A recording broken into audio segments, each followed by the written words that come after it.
Top quality और consistent performance के लिए सिर्फ सिल्वर पंप नाम याद रखना। તસ્કરોનો તરખાટ જોવા મળ્યો છે। એક સાથે 5 કારખાનામાં તસ્કરો ત્રાટક્યા છે। જુદા જુદા કારખાનામાંથી 2,50,000ની ચોરી થઈ છે। તસ્કરો જીઆઈડીસીના સીસીટીવીમાં કેદ થયા છે। તાલુકા પોલીસે તસ્કરોને ઝડપી પાડવા વધુ તપાસ પણ હાથ ધરી છે। આ સીસીટીવી જોઈ શકો છો કેવી રીતે તસ્કરોનો તરખાટ છે।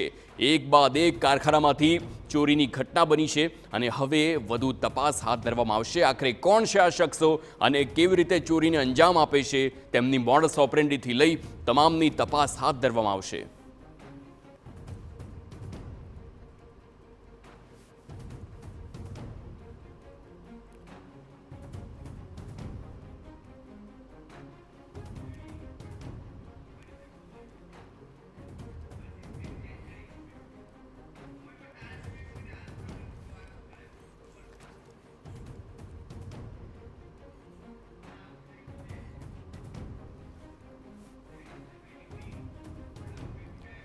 ભરૂચમાં સિગ્નેચર ગેલેરિયા કોમ્પ્લેક્સમાં મારામારી કરનાર ઝડપાયા છે। 2